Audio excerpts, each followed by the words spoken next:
Operation തൂഫാന്റെ ഭാഗമായുള്ള പരിശോധന 6 ദിവസം പിന്നിടുമ്പോൾ കോഴിക്കോട് സിറ്റി പരിധിയിൽ മാത്രം രജിസ്റ്റർ ചെയ്തത് 75 കേസുകളാണ്. MDMA, കഞ്ചാവ് ഉൾപ്പെടെയുള്ള ലഹരി വസ്തുക്കളാണ് കൂടുതലായും പിടിച്ചെടുക്കുന്നത്. പിടിയിലായവരിൽ 95% യുവാക്കളാണ്. കോഴിക്കോട് നഗരത്തിന്റെ മുക്കിലും മൂലയിലും പോലീസും എക്സൈസും പരിശോധന തുടരുകയാണ്. ഡ്രോൺ ഉൾപ്പെടെ ഉപയോഗിച്ചാണ് പരിശോധന. ഓപ്പറേഷൻ തൂഫാൻ ആരംഭിച്ച് 6 ദിവസത്തിനിടെ കോഴിക്കോട് സിറ്റിയിൽ മാത്രം രജിസ്റ്റർ ചെയ്തത് 75 കേസുകളാണ്. 76 പേരാണ് ഇതുവരെയും പിടിയിലായത്.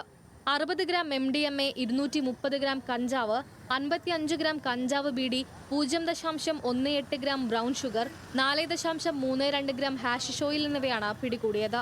വളരെ നല്ല രീതിയിൽ തന്നെ ഇത് ഞങ്ങൾ മുന്നോട്ട് കൊണ്ടുപോകാൻ ഉദ്ദേശിക്കുന്നുണ്ട്. എല്ലാ ഞങ്ങളുടെ ടീംസും ആക്റ്റീവാണ്. പോലീസ് സ്റ്റേഷൻ ലെവലിൽ ഏറ്റവും ലോവസ്റ്റ് ലെവൽ മുതൽ DPCയുടെ ലെവൽ വരെ എല്ലാവരും ആക്റ്റീവാണ്. പല ടീംസും ഫീൽഡിൽ ഓപ്പറേറ്റ് ചെയ്യുന്നുണ്ട്. നമ്മൾ മാക്സിമം ഇൻ്റലിജൻസ് കളക്ട് ചെയ്യുന്നുണ്ട്. ഇത് തുടരും. ഇത് വരും ദിവസങ്ങളിൽ തുടരും. ഇനിയും നല്ല റിസൾട്ട് ഉണ്ടാവുമെന്നാണ് പ്രതീക്ഷിക്കുന്നത്. പിടിയിലായവരിൽ 95% യുവാക്കളാണ്. കോളേജ് വിദ്യാർത്ഥികൾ ഉൾപ്പെടെയാണ് അറസ്റ്റിലായത്. വിൽപ്പനയ്ക്കായി എത്തിച്ചവരും പിടിയിലായിരുന്നു. കോളേജുകളും സ്കൂളുകളും കേന്ദ്രീകരിച്ച് ലഹരി വിൽപ്പന നടക്കുന്നതായും കണ്ടെത്തിയിട്ടുണ്ട്. So it is not just about punishing people. ഇപ്പം കൂടുതൽ ആൾക്കാരെ ഇതിൽ കേസിൽ പ്രതിയാക്കുന്നതല്ല ഇതിൻ്റെ ഒരു ഉദ്ദേശം.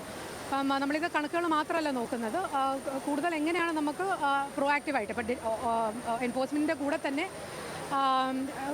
പുതിയ യൂസേഴ്സിനെ ഇതിലോട്ട് വരാതിരിക്കാൻ ഡിസ്കറേജ് ചെയ്യാനും അതുപോലെ ചെറിയ രീതിയിൽ ഉപയോഗിക്കുന്നവരെ ഇതിന് പുറത്തു കൊണ്ടുവരാനുള്ള കാര്യങ്ങളൂടെ നമ്മൾ ഇതിൻ്റെ കൂടെ നോക്കും. വിൽപ്പനയ്ക്കായി എത്തിച്ച ലഹരി വസ്തുക്കളുടെ ഉറവിടം, വിൽപ്പന, ഉപഭോക്താക്കൾ എന്നിവയും കണ്ടെത്തും.